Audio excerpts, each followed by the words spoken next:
Good morning, students. Myself, Deepak Kumawat, lecturer civil department. जैसा कि हम बिल्डिंग टेक्नोलॉजी जो सब्जेक्ट है उसमें प्रीवियस क्लासों में हमने स्टडी की, रूफ चैप्टर की स्टडी की है, स्टेयरकेस की स्टडी की है। तो हमने जाना था उन लेक्चर्स में कि रूफ में जो है रूफ क्या होती है, बिल्डिंग का कितना इम्पोर्टेंट पार्ट होती है, क्या वर्क करती है, कितने प्रकार की वो होती है और कौन कौन सी रूफ जो होती है वो किस किस अकॉर्डिंग उनका सब डिवीज़न होता है। ये सब हमने अच्छे से स्टडी कर ली है। इसी इसी में आगे बढ़ते हुए हम बिल्डिंग टेक्नोलॉजी के नए चैप्टर फ्लोर के बारे में आज स्टडी करेंगे कि फ्लोर क्या होता है, उसकी क्या डेफिनेशन होती है, बिल्डिंग में क्या वर्क होता है और उसकी क्या गुड करेक्टरिस्टिक्स होती हैं। जैसा कि आप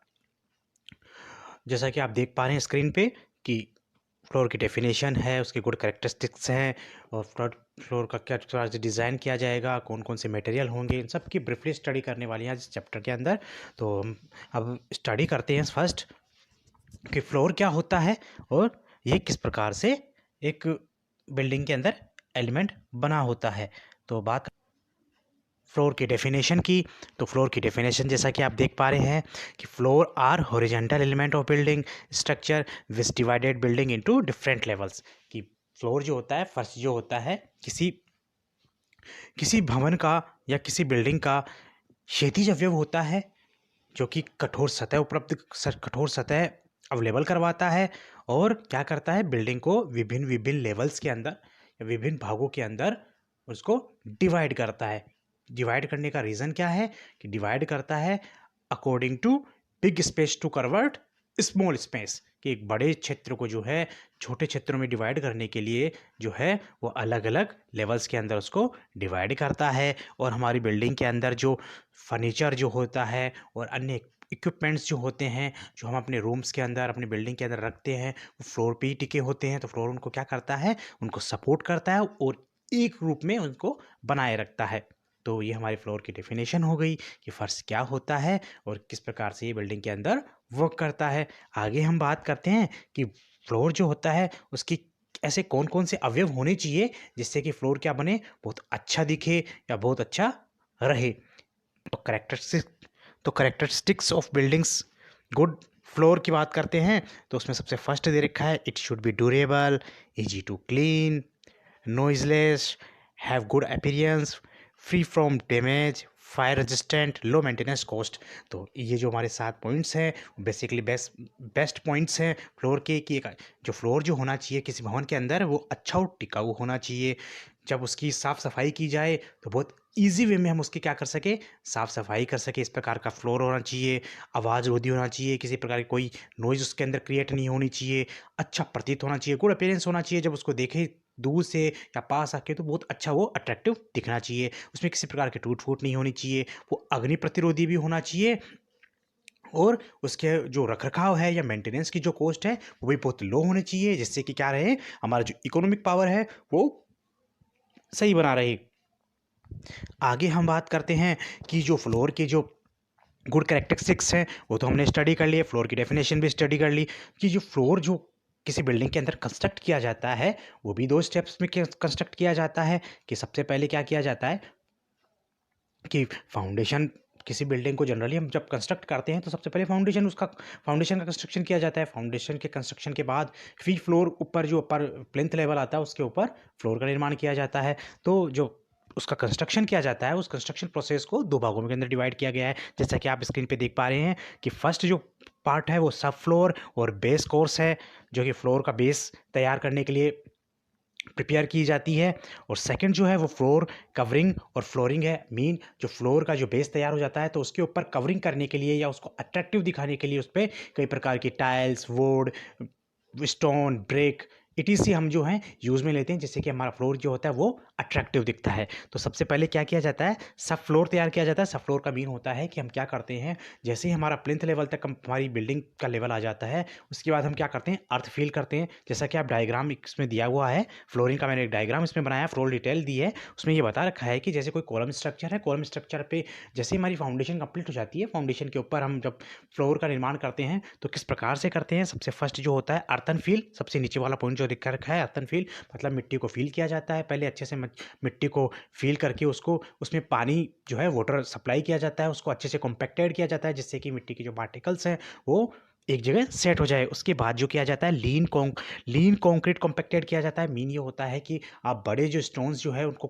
कंक्रीट सीमेंट मिक्सचर के साथ मिलाने के बाद उसको टेम्पर्ड किया जाता है वहाँ अच्छे से, जिससे कि वो क्या हो, अच्छे से जो मिट्टी जो हमने नीचे जो मिट्टी वाला एरिया है उसको अच्छे से कॉम्पैक्ट कर दे, जिससे कि हम कंस्ट्रक्शन के बाद किसी प्रकार का कोई डैमेजेस नहीं आ पाए। उसके बाद जो नेक्स्ट किया जाता है वो सीमेंट कंक्रीट की जाता है या डीपीसी की जाती है। इसका मीन ये है कि डैम प्रूफिंग की जाती है कि हमारी जो फाउंडेशन जो होती है वो अर्थ सरफेस के अटैच में होती है, और अर्थ सरफेस जो होती है वो हमारी लगातार मॉइस्चर के कंटेंट बने रहते हैं, तो वो मॉइस्चर जो है वो मॉइस्चर हमारी बिल्डिंग तक नहीं पहुंचे, किसी प्रकार का फ्लोर के अंदर क्रैक नहीं करे, बिल्डिंग्स के अन्य पार्ट्स को डैमेज नहीं करे, इसलिए क्या किया जाता है, डीपीसी किया जाता है, डैम प्रूफिंग कोसिंग की जाती है। उसके बाद क्या किया जाता है, सैंड और सीमेंट की एक पतली लेयर उसके ऊपर लेड की जाती है, बिछाई जाती है, और उसके बाद हमारा जो रूफ फ्लोरिंग जो कवरिंग मटेरियल है like tiles, wood, stone, terrazzo, other जो भी एलिमेंट जिसका भी एलिमेंट्स का हम फ्लोरिंग कंस्ट्रक्ट कर रहे हैं वो उसके ऊपर कवर कर दी जाती है और उसको फिनिश कर दिया जाता है। इस प्रकार से क्या किया जाता है, फ्लोरिंग की प्रोसेस को फिनिश किया जाता है कंस्ट्रक्शन वाले को। अब आगे हम बात करते हैं कि जो फ्लोर जो होता है उसकी हम कितने प्रकार का होता है, किन किन मटेरियल से वो मिलकर बनाया जाता है, किस प्रकार का फ्लोर हमारा सबसे ज़्यादा सूटेबल होता है, वो आगे स्टडी करते हैं। तो आप स्क्रीन पे देख पा रहे हैं कि टाइप्स ऑफ फ्लोरिंग, कि हमारे जो फ्लोर जो होते हैं वो लगभग 11 से 12 टाइप्स के होते हैं, जिनमें बेसिकली जो भी मोस्ट हमारे सिलेबस के अकॉर्डिंग और कंपटीशन पॉइंट ऑफ के अकॉर्डिंग जितने बेस्ट जो हैं वो हम आज स्टडी करेंगे। तो उसमें सबसे फर्स्ट है मड फ्लोरिंग, मिट्टी का फर्श। सेकंड आपका फ्लोरिंग स्टोन, पत्थर का फर्श। फिर आपका है सीमेंट कंक्रीट या लाइम का फर्श, सीमेंट कंक्रीट या चूने का फर्श, टेराजो फर्श है। उसके बाद आपका जो है प्लास्टिक फ्लोरिंग है। उसके बाद आपकी टाइल फ्लोरिंग है, टाइल का फर्श है। वुड फ्लोरिंग है, लकड़ी का फर्श है। ब्रिक फ्लोरिंग, ईंटों का फर्श। ग्लास फ्लोरिंग, कांच का फर्श। मार्बल का फर्श। और लास्ट वाला जो है वो आरसीसी का फ्लोरिंग है। जो आरसीसी फ्लोरिंग क्या किया जाता है, ऐसे मकान जिनके अंदर हम कंप्लीट पोर्शन को जो है कंप्लीट नहीं करते हैं, कि उसको रख दिया जाता है इकोनॉमी की वजह से, कि हम बाद में उसको कंस्ट्रक्ट करवाएंगे, तब वहाँ पे क्या किया जाता है, कंक्रीट का ही एक फर्श लेआउट कर दिया जाता है, जिससे कि हम बेसिकली इसके अंदर जो भी कुछ रहने का या कुछ रखने की व्यवस्था ईजी वे में कर सके। तो ये हमारे टाइप्स ऑफ फ्लोरिंग है कि इन मटेरियल से हम कंस्ट्रक्शन कर सकते हैं बिल्डिंग के अंदर फ्लोर का। आगे हम ब्रीफली स्टडी करते हैं कि मड फ्लोरिंग ये सब फ्लोरिंग क्या होती है। तो सबसे पहले हम बात करते हैं मड फ्लोरिंग की, कि जो मड फ्लोरिंग होता है, मिट्टी का फर्श होता है, वो बेसिकली बनाया जाता है काऊ डंग और सोइल को मिक्सचर करके। हमारे जो गाँवों के अंदर कच्चे घर होते हैं, घास फूस से बने हुए घर होते हैं, या मिट्टी और पत्थर को ऐड करके जो घर बनाए जाते हैं, उन घरों के अंदर क्या किया जाता है, किसी प्रकार की कोई अन्य मटेरियल से फर्श नहीं तैयार किया जाता है।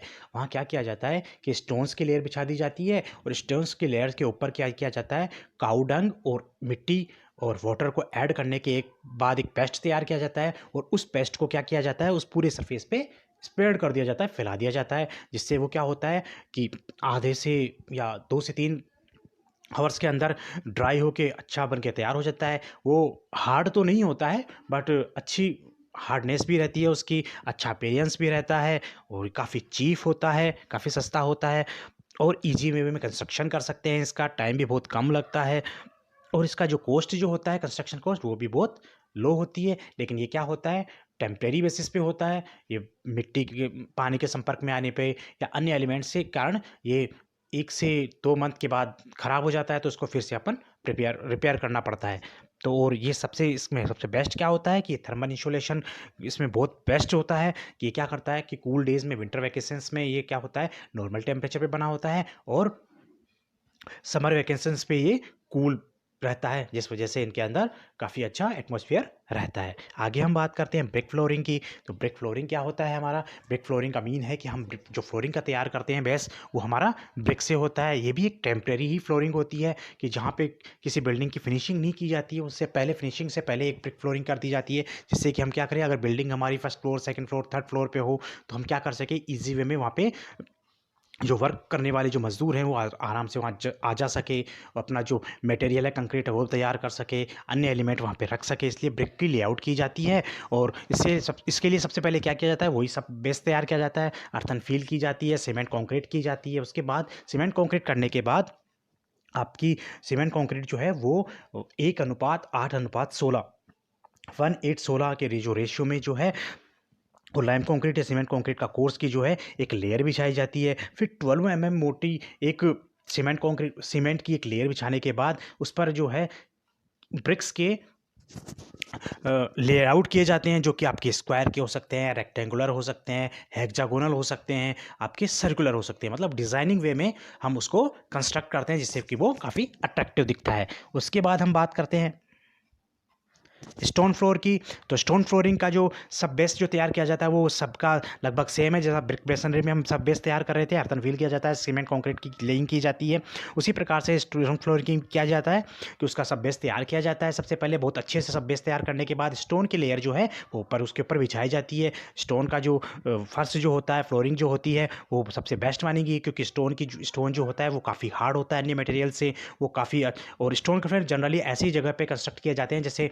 इंडस्ट्रीज एरिया हो गया, जहाँ पे हमको भारी मशीनरी क्या करनी होती है, अटैच करनी होती है फ्लोर के। और जब वो चलती हैं, स्टार्ट होती हैं, वर्क करती हैं, तो बहुत ज़्यादा वाइब्रेशन करती है। तो उस वाइब्रेशन को जो अन्य एलिमेंट्स जो हैं टाइप्स ऑफ फ्लोरिंग के जो हैं वो बियर नहीं कर पाएंगे। इस वजह से स्टोन यूज में लिया जाता है जो अच्छे से बियर कर देता है, उसको ट्रांसमिट करता है सोइल सरफेस पे और एक रूप में बनाए रखता है। तो स्टोन फ्लोरिंग जो होती है वो बहुत अच्छी स्ट्रेंथ देती है, फायर रेजिस्टेंट होता है, वाटर रेजिस्टेंट होता है और गुड इंसुलेशन प्रोसेस होती है इसके अंदर। उसके बाद हम बात करते हैं सीमेंट कंक्रीट या लाइम फ्लोरिंग की। तो सीमेंट कंक्रीट का जो फर्श जो तैयार किया जाता है वो बेसिकली इस प्रकार से किया जाता है कि उसका जो बेस कोर्स जो है वो 7.5 टू 10 सेंटीमीटर, जैसा कि आप डिस्प्ले पे देख पा रहे हैं, थिकनेस की सीमेंट कंक्रीट की लेयर की जाती है, जिसका जो रेशियो जो होता है कंक्रीट का वो 1:3:6 और या 1:7:1:5:7 का होता है। कॉम्पैक्टेड सोइल के ऊपर इसके प्रकार से पहले कॉम्पैक्टिंग सोइल की जाती है, उसके बाद सीमेंट कंक्रीट की लेइंग की जाती है। और टॉप सरफेस पे जो है, टॉप सरफेस जो कंक्रीट सीमेंट कंक्रीट की रहती है उसमें हम क्या करते हैं, विभिन्न प्रकार की कलरफुल जो सीमेंट्स आती है वो ऐड कर देते हैं, जिसकी वजह से क्या होता है, जो सीमेंट जो होती है वो कलरफुल हो जाती है और उसको हम डिज़ाइनिंग वे में तैयार कर देते हैं। 1:2:4 के रेशियो में हम लोग अच्छे से कंस्ट्रक्ट कर देते हैं, जो काफ़ी अट्रैक्टिव दिखता है, अपीयरेंस भी काफ़ी अच्छी होती है और ये स्टोन के फ्लोर की जितना ही हार्ड होता है। उसके बाद हम बात करते हैं टेराजू फ्लोरिंग की। तो हमारे टेराजू फ्लोरिंग जो होती है वो वेस्टेज मटेरियल से फ्लोर का कंस्ट्रक्शन करना होता है। मीन ये होता है कि हमारे जो मार्बल जो होता है, स्टोन के टुकड़े हो गए या टाइल्स के टुकड़े हो गए, इन टुकड़ों को क्या किया जाता है, एक जगह इकट्ठा किया जाता है। बेसिकली मार्बल के टुकड़े यूज में लिए जाते हैं। इनको इकट्ठा करने के बाद सीमेंट और सैंड और वाटर का जो रेशियो जो होता है 1:2:4, जैसा कि आप इसमें देख पा रहे हैं डिस्प्ले पे, उस रेशियो में उसको मिलाया जाता है और फिर जिस सरफेस पे हमें फ्लोरिंग करनी होती है उस पर उसको स्प्रेड कर दिया जाता है। स्प्रेड करने के बाद उसको 6 से 7 दिन तक के लिए ड्राई होने के लिए रखा जाता है। 6 से 7 दिन की ड्राई होने के प्रोसेस के बाद उसको क्या किया जाता है, मशीन द्वारा ग्लेजिंग की जाती है। ग्लेजिंग करने से क्या होता है, जो जो इसमें हमने जो चिप्स मार्बल चिप्स इसमें यूज में ली है वो चिप्स जो होती है वो शाइनिंग फुल बन जाती है, जिससे कि हमारा जो फर्श जो होता है वो काफ़ी अट्रैक्टिव दिखता है, अच्छा हार्डेबल होता है, अच्छा एटमॉस्फेरिक इंसुलेशन रहती प्रोसेस रहती है और ये काफ़ी टिकाऊ होता है। उसके बाद हम बात करते हैं टाइल फ्लोरिंग की, जो इन दिनों में काफ़ी ज़्यादा लोग कंस्ट्रक्ट करवा रहे हैं अपनी जो भी बिल्डिंग वगैरह जो होती है उनके अंदर टाइल फ्लोरिंग जो है सबसे ईजी वे में की जाती है। क्योंकि टाइल फ्लोरिंग में मीन ये होता है कि टाइल जो होती है वो काफ़ी चीप आती है अन्य मटेरियल से, और इसको जो फ्लोरिंग में जो लेआउट करने के लिए जो व्यक्ति आता है वो काफ़ी तेज़ी से एरिया को एक दिन में कवर कर लेता है। इस वजह से टाइल फ्लोरिंग बेसिकली यूज में ली जाती है। इसमें क्या किया जाता है, वैसे सबसे पहले वही हम बेस तैयार करते हैं सीमेंट कंक्रीट का, जिसका बेस की जो थिकनेस होती है वो 25 टू 30 mm होती है। उसके बाद हम टाइल जो होती है उसके कॉर्नर्स को और उसके बैक पोर्शन पे सीमेंट के पेस्ट लगाने के बाद उसको वहाँ प्लेस कर दिया जाता है। टाइल्स जो है काफ़ी अच्छे शेप में, कलर में मार्केट में अवेलेबल होती है, बहुत सारे डायमेंशंस के अंदर अवेलेबल होती है, जो जनरली हमारे बाथरूम्स के अंदर और हमारे फर्श के अंदर और हमारी जो स्टेयर केस है उनके अंदर भी चेंज उपयोग में ली जाती है। ये क्या होती है, इनकी जो कॉस्ट जो होती है वो काफ़ी इफेक्टिव होती है। ईजी वे में अगर कोई डैमेज हो जाती है तो हम ईजी वे में रिप्लेस कर सकते हैं, ईजी वे में क्लीन कर सकते हैं, और काफ़ी गुड अपीयरेंस होती है इनकी। तो इस वजह से हम इसका मैक्सिमम उपयोग में लिया लेते हैं। और लेकिन इनमें वीकनेस जो होती है वो क्या होती है कि ये इनफ हार्ड नहीं होती है। अगर कोई स्ट्रॉन्ग पार्टिकल या स्ट्रॉन्ग कोई भी वे में इसके ऊपर गिर जाता है तो वो जल्दी से क्रैक कर जाती है। तो ये हमारी टाइल फ्लोरिंग हो गई। उसके बाद हम बात करते हैं वुड फ्लोरिंग की। तो वुड फ्लोरिंग किया जाता है, वुड फ्लोरिंग ऐसे एरियाज़ में की जाती है जहाँ वुड जो होती है वो काफ़ी प्रचुर मात्रा में अवेलेबल हो, गुड क्वालिटी की हो, और उसको ईजी वे में उसके पार्टीशन करने के बाद वहाँ पे प्लेस कर सके।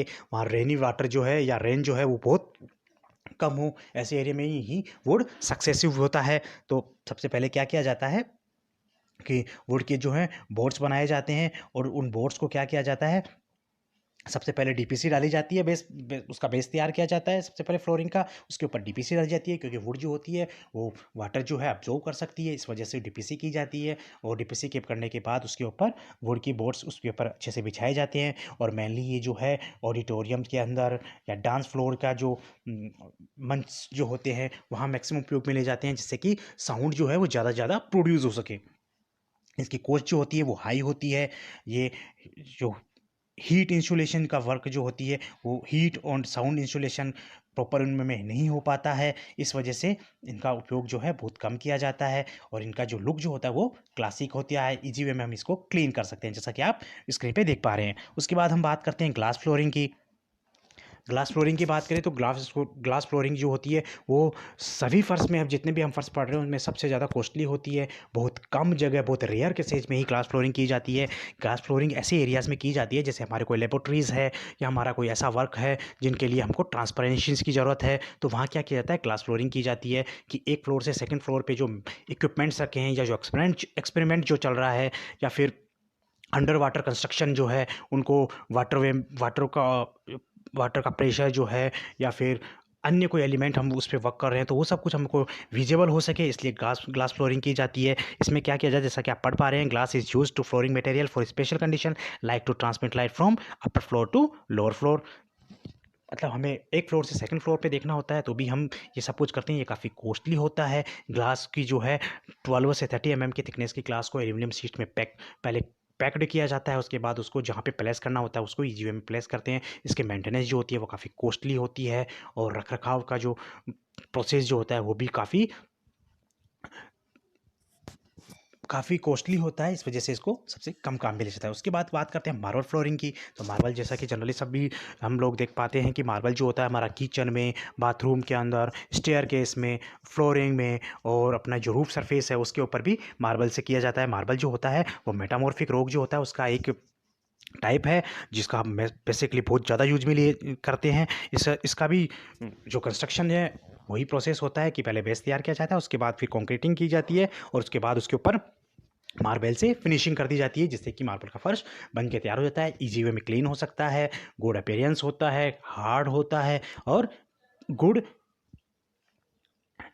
गुड हीट इंसुलेशन का वर्क करता है। इस वजह से मार्बल का उपयोग में लिया जाता है। उसके बाद हम बात करते हैं प्लास्टिक फ्लोरिंग की। तो प्लास्टिक फ्लोरिंग जो है इन डेज़ में काफ़ी प्रचलन में है, काफ़ी ज़्यादा यूज़ में तो नहीं लिया जाता है पर काफ़ी प्रचलन में है। जो हमारी पीवीसी जो सीट्स होती हैं, पॉलीविनाइल क्लोराइड जो सीट्स होती हैं, वो सीट्स लाई जाती हैं, हम परचेज कर सकते हैं। और परचेज करने के बाद उसको क्या किया जाता है, सीमेंट कॉन्क्रीट का जो फर्श होता है उसके ऊपर लेयर कर दिया जाता है, बिछा दिया जाता है, जो कि क्या कर देती है, सीमेंट कॉन्क्रीट से चिपक जाती है। और चिपकने के बाद वो क्या होता है, बहुत अच्छा गुड अपीयरेंस देती है, कि अच्छे कलर में अवेलेबल होती है, अच्छे शेप्स में अवेलेबल होती है, बहुत अच्छा दिखती है। इनको दीवारों पे भी, वॉल्स पे भी इनको लेयर आउट किया जाता है, जिससे वॉल्स जो होती है काफ़ी अट्रैक्टिव दिखती है।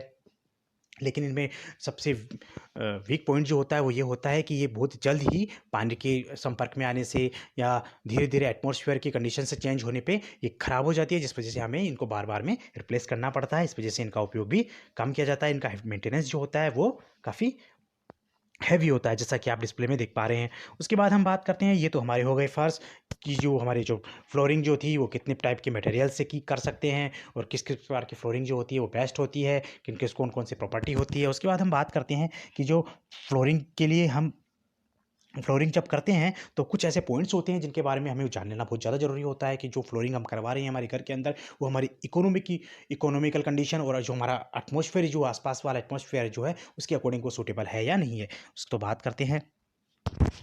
तो अब जैसा कि आप डिस्प्ले पे देख पा रहे हैं, factor affecting selection of flooring material, जैसे मैं बता चुका हूं कि ऐसे फैक्टर जो हमारे एटमॉस्फेयर को, हमारी इकोनॉमिक पावर को अफेक्ट करते हैं, उनके बारे में हम स्टडी करने वाले हैं। तो सबसे पहला जो है इनिशियल कॉस्ट है कि उसकी कॉस्ट क्या रहने वाली है, सेकेंड ड्यूरेबिलिटी है वो कितना टिकाऊ रहने वाला है, थर्ड हार्डनेस है वो कितना हार्ड रहेगा, किस प्रकार का वर्क हमें को करना है, अगर कोई मशीनरी हमें उस पर फिक्स करनी है तो उसी अकॉर्डिंग उसका फर्श होगा, स्मूथनेस कितना स्मूथ रहेगा, क्लीननेस किस प्रकार से हम ईजी वे में उसका क्लीननेस कर सकते हैं, सफाई कर सकते हैं, कि सिक्स है अपीयरेंस वो किस प्रकार से दिखेगा, अच्छा दिखना चाहिए, सेवन है साउंड इंसुलेशन, गुड अच्छा साउंड इंसुलेशन होना चाहिए, किसी प्रकार का कोई प्रकार की आवाज़ नहीं आनी चाहिए उसके अंदर। उसके बाद हम बात करते हैं थर्मल इंसुलेशन की, कि इसके अंदर जो हीट जो है वो इंसुलेशन का प्रोसेस जो है प्रॉपर हो रहा है कि नहीं होता है, डैम्प प्रूफिंग वो डैम्प प्रूफिंग होना चाहिए, फायर रेजिस्टेंट होना चाहिए, और उसकी जो मेंटेनेंस कॉस्ट जो है वो बहुत लो होनी चाहिए या बहुत लो भी ना हो तो एवरेज होनी चाहिए, जिससे क्या उसको क्या किया जा सके